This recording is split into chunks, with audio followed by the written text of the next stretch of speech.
ತುಂಬ ಸಿಂಪಲ್ಲಾಗಿ ಮತ್ತು ಅಷ್ಟೇ ರುಚಿಯಾಗಿ ಕಡಿಮೆ ಸಮಯದಲ್ಲಿ ಒಂದು ಬ್ರೇಕ್ಫಾಸ್ಟ್ ಮಾಡೋದನ್ನು ನೋಡೋಣ. ನಮಸ್ತೆ ಎಲ್ರಿಗೂ, ನಾನು ಶೋಭಾ.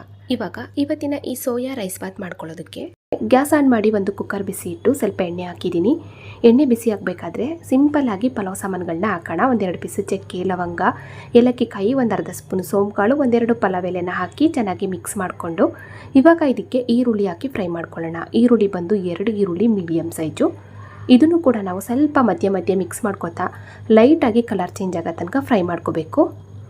ಇವಾಗ ನೋಡಿ, ಈ ರೀತಿ ಈರುಳ್ಳಿ ಚೆನ್ನಾಗಿ ಫ್ರೈ ಆಗಬೇಕಾದ್ರೆ ಮೆಣಸಿನ್ಕಾಯಿ ಹಾಕ್ತಾಯಿದ್ದೀನಿ. ಹಸಿಮೆಣಸಿನ್ಕಾಯಿ 3 ಮೆಣಸಿನ್ಕಾಯಿ ಮೀಡಿಯಮ್ ಸೈಜು, ಹಾಗೆ 1 ಸ್ಪೂನ್ ಆಗುವಷ್ಟು ಶುಂಠಿ ಬೆಳ್ಳುಳ್ಳಿ ಪೇಸ್ಟನ್ನು ಹಾಕ್ಕೊಂಡು ಚೆನ್ನಾಗಿ ಮಿಕ್ಸ್ ಮಾಡ್ಕೊತಾ ಫ್ರೈ ಮಾಡ್ಕೋಬೇಕು. ಶುಂಠಿ ಬೆಳ್ಳುಳ್ಳಿ ಪೇಸ್ಟಲ್ಲಿ ಸ್ವಲ್ಪ ಹಸಿ ವಾಸನೆ ಕಡಿಮೆ ಆಗೋ ತನಕ ನೋಡಿ ಈ ರೀತಿ ಚೆನ್ನಾಗಿ ಮಿಕ್ಸ್ ಮಾಡ್ಕೊತಾ ಫ್ರೈ ಮಾಡಿಕೊಂಡು ಇವಾಗ ಇದಕ್ಕೆ ಟೊಮೊಟೊ ಪೇಸ್ಟನ್ನು ಹಾಕೋಣ. ಟೊಮೊಟೊ ಬಂದು 4 ಟೊಮೊಟೊ ಹಣ್ಣಾಗಿರೋ ಅಂಥದ್ದು. 4 ಟೊಮೊಟೊನು ಕೂಡ ಸ್ವಲ್ಪ ನಾನು ಮಿಕ್ಸಿ ಜಾರ್ಗೆ ಹಾಕಿ 1-2 ಸುತ್ತು ಗ್ರೈಂಡ್ ಮಾಡಿ ಸೇರಿಸ್ತಾ ಇದ್ದೀನಿ. ಈ ರೀತಿ ಮಾಡಿಲ್ಲ ಅಂದರೆ ನೀವು ಸಣ್ಣದಾಗಿ ಟೊಮೊಟೊನ ಹೆಚ್ಚು ಕೂಡ ಸೇರಿಸ್ಬೋದು. ಇವಾಗ ಟೊಮೊಟೊ ಪೇಸ್ಟಲ್ಲಿ ಇರುವಂಥ ಹಸಿ ವಾಸನೆ ಕಡಿಮೆ ಆಗೋ ತನಕ ಮಿಕ್ಸ್ ಮಾಡ್ಕೊತಾ ಫ್ರೈ ಮಾಡಿಕೊಂಡು ಇವಾಗ ಇದಕ್ಕೆ ಖಾರಕ್ಕೆ ಸ್ವಲ್ಪ ಚಿಲ್ಲಿ ಪೌಡ್ರನ್ನ ಹಾಕೋಣ. 1 ಸ್ಪೂನ್ ಆಗುವಷ್ಟು ಚಿಲ್ಲಿ ಪೌಡ್ರ್ ಹಾಕ್ತಾ ಇದ್ದೀನಿ. ಖಾರಕ್ಕೆ ನೋಡಿಕೊಂಡು ಸೇರಿಸ್ಕೊಳ್ಳಿ. ಹಾಗೆ 1 ಸ್ಪೂನು ಧನಿಯಾ ಪುಡಿ, 1/2 ಸ್ಪೂನ್ ಆಗುವಷ್ಟು ಚಿಕನ್ ಮಸಾಲ, ಹಾಗೆ 1-2 ಚಿಟಿಕೆ ಅರಿಶಿನ ಪುಡಿ ಹಾಕಿದ್ದೀನಿ. ಚಿಕನ್ ಮಸಾಲ ಇಲ್ಲ ಅಥವಾ ಇಷ್ಟ ಇಲ್ಲ ಹಾಕೋದಕ್ಕೆ ಅಂದರೆ ಇದ್ರ ಬದಲಾಗಿ ನೀವು 1/4 ಸ್ಪೂನು ಗರಂ ಮಸಾಲ ಹಾಕಿ ಚೆನ್ನಾಗಿ ಮಿಕ್ಸ್ ಮಾಡ್ಕೊಳ್ಳಿ. ಇವಾಗ ಇದಕ್ಕೆ ನಾನು ಸೋಯಾ ಹಾಕ್ತಾ ಇದ್ದೀನಿ. ಸೋಯಾ ಬಂದು ನಮ್ಗೆ ಎಷ್ಟು ಬೇಕೋ ಅಷ್ಟು ಹಾಕೋಬೋದು, ಇಷ್ಟೇ ಹಾಕ್ಬೇಕನ್ನೋದಿಲ್ಲ. ನಾನಿಲ್ಲಿ ಸ್ವಲ್ಪ ಸೋಯಾನ ಒಂದು ½ ಅನ್ ಅವರ್ ಹಿಂದೆ ನೀರಲ್ಲಿ ಹಾಕಿ ನೆನೆಸಿಟ್ಟಿದ್ದೆ. ಇವಾಗ ನಾನು ಫ್ರೆಶ್ ಆಗಿರುವಂಥ ನೀರಲ್ಲಿ ಅದನ್ನು ಚೆನ್ನಾಗಿ ತೊಳ್ಕೊಂಡು ನೀಟಾಗಿ ನೀರನ್ನೆಲ್ಲ ಹಿಂಡಿ ತೆಗೆದು ಇವಾಗ ನಾನು ಈ ಮಸಾಲೆ ಜೊತೆಗೆ ಹಾಕಿ ಚೆನ್ನಾಗಿ ಮಿಕ್ಸ್ ಮಾಡ್ಕೊತಾ ಫ್ರೈ ಮಾಡ್ಕೊತಾ ಇದ್ದೀನಿ. ನೋಡಿ, ಈ ರೀತಿ ಚೆನ್ನಾಗಿ ನಾವು ಮಿಕ್ಸ್ ಮಾಡ್ಕೊತಾ ಫ್ರೈ ಮಾಡಿಕೊಂಡು ಇವಾಗ ಇದಕ್ಕೆ ನೀರು ಹಾಕೋಣ. ನೀರು ಬಂದು ನಾನು ಅಕ್ಕಿನ ಯಾವ ಕಪ್ಪಲ್ಲಿ ನೆನೆಸಿಟ್ಕೊಂಡಿದ್ದೀನಿ ಅದೇ ಕಪ್ಪಲ್ಲಿ ನೀರು ಹಾಕ್ತಾ ಇರೋದು.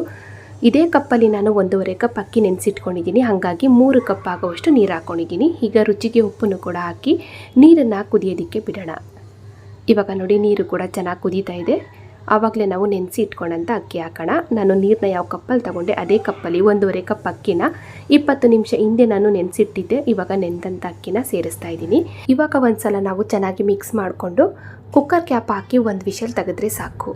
ಇವಾಗ ಕುಕ್ಕರ್ ಕ್ಯಾಪ್ ಹಾಕೋದಕ್ಕಿಂತ ಮುಂಚೆ ನಾನು ಸ್ವಲ್ಪ ಕೊತ್ತಂಬರಿ ಸೊಪ್ಪನ್ನು ಹಾಕ್ತಾಯಿದ್ದೀನಿ.